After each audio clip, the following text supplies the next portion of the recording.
OK, let's go to Canberra now for our political panel. ABC political editor Lyndall Curtis is joined by Liberal MP Tony Smith and Labor Senator David Feeny. Feeny and Tony Smith, welcome to News 24. Of course, today the carbon debate is off and running well and truly. In question time, the two leaders framed their arguments in very different ways. Julia Gillard was concentrating on the economics of the argument. Tony Abbott again concentrating on the Prime Minister's broken election pledge. Here's a little of what they had to say. He will go to the next election with a plan to wreck the Australian economy, with economic vandalism, a plan to rip away from businesses the certainty that they need, a plan to trash this nation's reputation in international markets. I would like to think that deep within the heart, even of this Prime Minister, is the desire not to live a lie, So don't put this tax in and seek a mandate first. Will withdraw. David Feeny, with the detail of the tax months away, you're going to be bogged down in this political debate for some time yet, aren't you? This is obviously going to be a cornerstone debate for 2011. I think that was clear the moment Labor launched this policy, and I think we've probably all seen that coming for a while. So I don't think there are any surprises in that, but yes, you're right, it's going to be a very, very important debate. And isn't the risk you lose some skin along the way early on when you've still got the hard slog to do later on? Well, I think the onus is on us to explain where we're going and what we're doing. This is a major initiative, a transformative initiative. Big challenges, not all easy.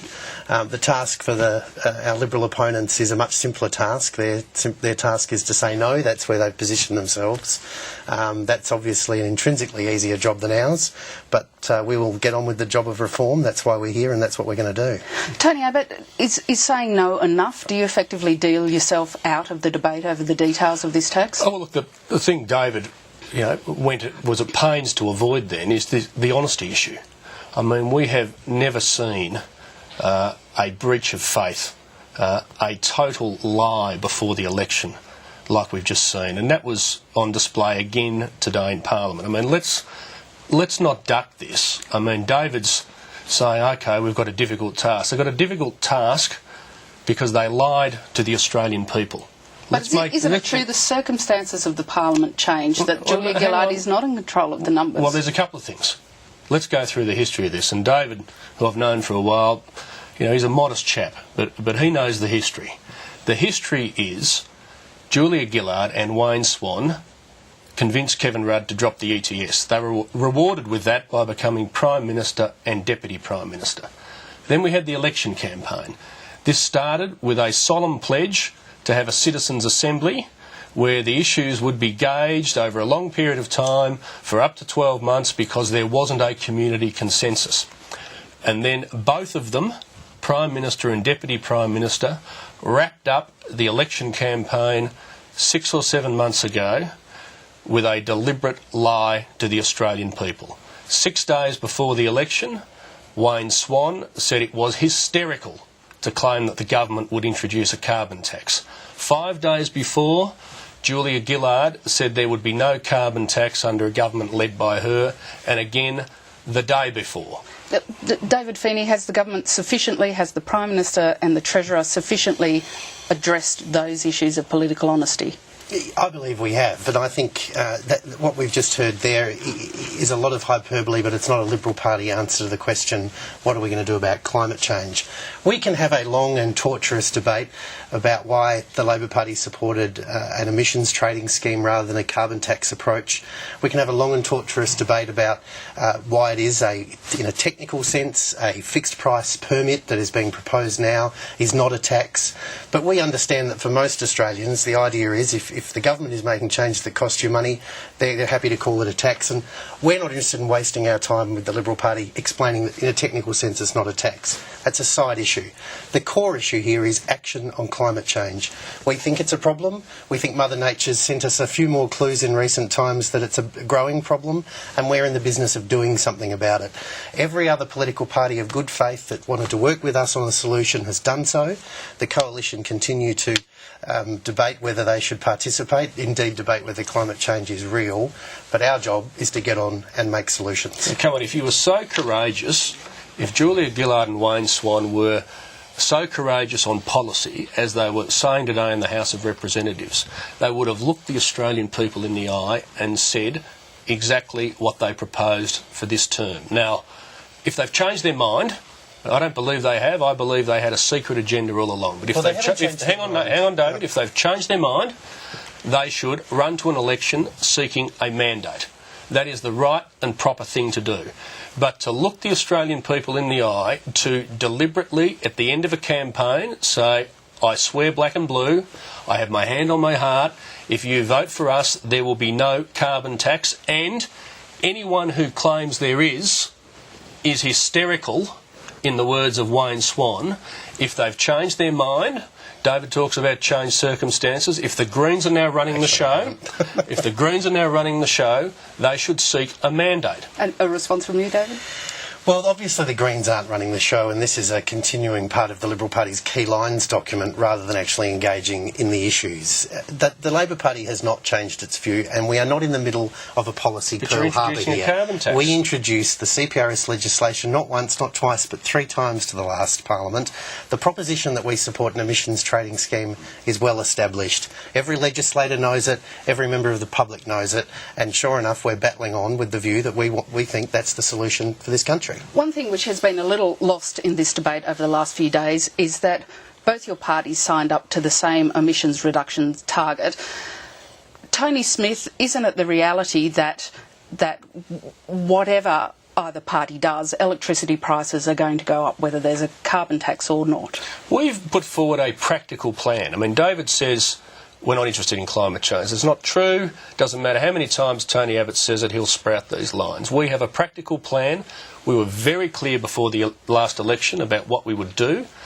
We would not have a carbon tax, and we would have a practical action plan that Greg Hunt and Tony Abbott have outlined. But it's not a cost-free plan. It will cost the taxpayer at some stage. We've said wonderfully ironic. No, hang on. It's a command economy model. We're proposing a market solution, and the Liberal Party are proposing a command economy solution. It's quite ironic. But let's get to the guts of this. I mean, we've said we've got a practical plan. It'll be paid for out of the budget. What David and his colleagues are proposing, having lied to the Australian people, and that is exactly what they did. They thought about it, they planned it, and they lied to get re-elected. Now what they are doing in introducing this carbon tax is they're going to put $300 on the electricity bill of Australian families. That figure is the modest figure, and the critical point, Lyndall, is that's the starting point. That's the starting line. David and I, we went to university together. He'll remember, as Deborah Conway would say, it's only the beginning. That's where it begins. It's only the beginning. And from there, prices go up. Isn't this your cue now to say every second, every minute, on the beaches and on the shore? I mean, well, David, we're not having a real debate here, and that's part of the problem. We have shaped the debate. We've put a proposal on the table. We're going to continue working through those solutions, and at some point the Liberal Party is going to have to progress past slogans and actually come clean with the Australian people. Do they believe in climate change? In 2007, John Howard went to the people with an emissions trading plan that, of course, all of these Liberals of today are mightily embarrassed about. But at some point they're going to have answers other than no. Do you, though, risk, given the pressure on cost of living, given the fact that electricity prices and petrol prices are already going up, do you risk losing the centre and furthering the perception the opposition's trying to create that you're operating at the behest of the Greens? I think there are obviously risks in this because reform is hard. And obviously there are going to be components of this which aren't great news for everybody. That is a fact of life, that's a fact of reform, and we're going to have to wear it. Obviously our political enemies sense this, that's why they're running the campaign they're running. What we have to bank on is that by pushing forward with real reform and getting on with the job, the Australian people will recognise that in fact we're doing what they elected us to do. We're coming up with solutions. You're doing the opposite to Australia's of what they real elected problems. you to do. We're navigating this country's future through what are very difficult challenges, and hopefully they won't reward those whose only answer to any proposition put to them is no. Tony Smith, your leader has promised to repeal this tax if you win government. How do you do that if the Greens hold the balance of power in the Senate? Well, we're going to run to the next election with a very clear policy. Before the last election, we said we wouldn't introduce a carbon tax. We don't support it. We don't think it should be introduced. We think it's the wrong policy choice, and we're going to oppose it. And as Tony Abbott said, we would repeal it. Now, we're going to campaign on that basis, and I think Tony Abbott is quite right. David would know there is a people's revolt brewing on this, and we're going to campaign black and white on the issue. Now, for David to say just then, oh, you know, the Australian public will respect us. Respect you for what? For lying to them before the election. If they had the courage of their convictions, they would have been honest the day before the election. But you will deal after the next election, if you win, with the same problem the government's got, that it doesn't have a majority in the Senate. So you can't necessarily deliver that promise. But we will be campaigning to win every single Senate seat we can and every House of Reps seat that we can. I mean, now David says, oh, they had to change their position. Before the election, they were very clear. They said, if you elect us, you won't get a carbon tax. Now, let me give David the benefit of the doubt. If they honestly change their position, I'm being very generous here, I think all along they had a carbon tax plan. But if they honestly change their position and they want the respect of the Australian people, why not put it before them instead of scurrying through an election, saying anything you can to get re-elected and then trying to rush it in before the next election so they can say, I'm sorry, it's a done deal. The Australian public are awake up to this, and David and his colleagues knew that if they didn't rule out a carbon tax before the last election, they would have lost. And the reason they would have lost is because the Australian people don't support it. He knows that, and what they should do, if they have a skerrick of integrity, is run to the next election seeking a mandate on just that. What is the rush to get this into Parliament? Because it seems as though it's going to go into Parliament very early in the spring session. Well, I think what we just heard then is part of the answer, and that is that the Liberal Party and Tony Abbott are really only interested here in slogans and in process, and all ultimately to get back to the ballot box. Whereas we've taken the view that we are going to work with the Parliament that the people of Australia elected, and we're going to get on with the job of coming up with solutions to this country's problems. Now, this process is going to be long, it's going to be slow, there will be plenty of argument between all of the various interests that are engaged in this debate, both private sector, public sector, the lot.